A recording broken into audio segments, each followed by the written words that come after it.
Now, we're absolutely delighted to welcome tonight a man whose political life was affected enormously by the work-in, and who in turn has become a very popular man every time he visits Glasgow. Welcome, please, Tony Benn.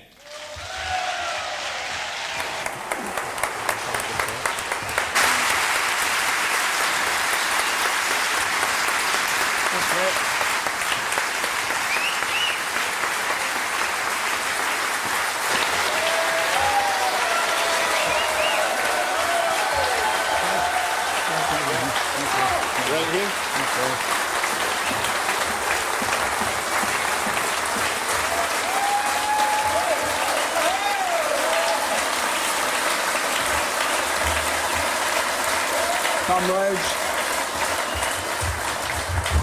Comrades, this has been a memorable evening that I shall never forget till the day I die.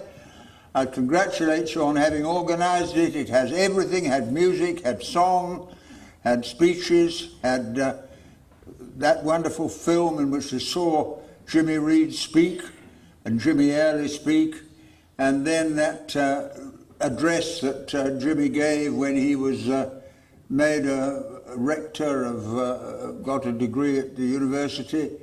And I've never heard the whole of that speech before, and I'm so glad you got somebody to read it so brilliantly, because this was a really highly educational evening. You didn't have to have any A-levels to get here tonight. This was just an opportunity to look at your own history and understand its importance and what happened. And Jimmy REID and Jimmy Early and Sammy Barr, who's here himself, are legendary figures in the history of the Labour movement.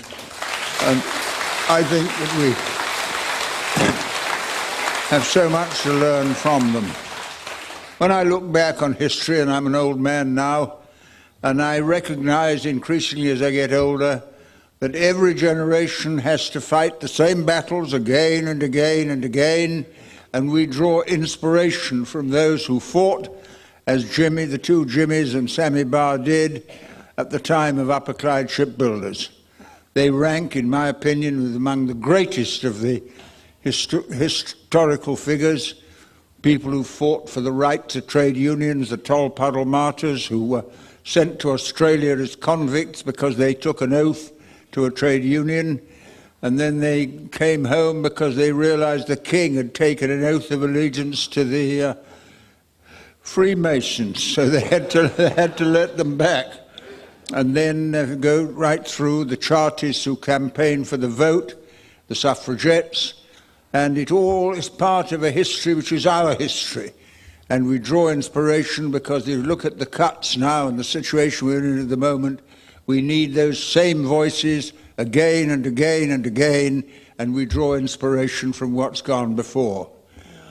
And of course it was made possible by some very important lessons which we've all learned, of which the most important is solidarity. It was when people supported the Upper Clyde shipbuilders that it came to a successful conclusion. During the miners' strike, I remember an American trade union came over to support the miners, and he talked about solidarity, and he told this story. He said there was a pit village in America, and a little boy fell down a pit shaft, and they were very concerned, and they dropped a rope, and out of the pit shaft came the little boy's voice who said, the rope's too short. So they sent a longer rope, and he said, it's still too short. Then they sent an even longer rope, and the little boy said, I can't reach it.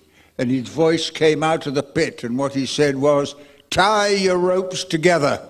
And that is the secret of solidarity. When we tie our ropes together, there's nothing that we can't achieve. I remember so vividly in 1944, was it that I was on a troop ship going to South Africa to be trained as an RAF pilot, and we had a meeting on war aims. And I've never forgotten it. It was absolutely packed in the deck of the ship, and one man made a speech. I wish I knew who he was, because it was the most memorable speech, and this is what he said. He said, in the 1930s we had mass unemployment. but we don't have unemployment in wartime. He said, if you can have full employment in wartime, you can have full employment to build homes and build schools and recruit nurses and doctors. And he said that is the secret to apply the lessons of war to the needs of peace. And it was out of that that we got the National Health Service, the welfare state, and so many gains. And they were all achieved by people of the same quality as Jimmy Reid and Jimmy Earley and Sammy Barr and their comrades in UCS. And when I look at the cuts now and realise what a huge campaign we've got on our backs, the question of full employment, exactly the same issue that came up at Upper Clyde, you realise exactly those qualities are needed now: solidarity, of unity, of determination, and believing in ourselves, because that's the important thing, not to be discouraged by all the negative voices, all the pessimists who say it can't be done. If you're determined, it can be done. And that's what we learn from these great pioneers, and those are the lessons we have to learn for today if we're going to have the same success that UCS had in saving the shipyards. So this has been a wonderful evening, and I congratulate you on having organised such a splendid opportunity for us to learn the lessons of the past and see how they can apply to the future, because the next generation is going to have to fight the same battles again and again and again. And whether the battles are won or lost doesn't matter, in the sense that the inspiration we draw is from the quality of the people who fought those battles. And I was in Liverpool a few days ago for the Labour conference, and I remember when the Liverpool dock strike, and I remember they came to Chesterfield because we'd supported them and they supported us during the miners' strike.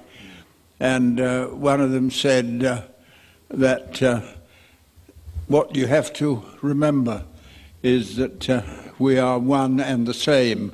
And that was the meaning of the address which Jimmy Reid gave when he got his degree from university. And that is the lesson we all have to learn. And if we learn it, then we can have the same successes in the future as we celebrate from the past.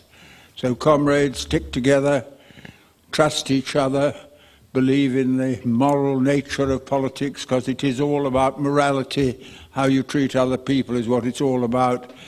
And we look to a time when we shall be able to succeed in so many of the areas where we thought it wasn't possible. So it's the hope that we've drawn from the past that gives us the confidence we need for the future. Thank you very much, and all the very best.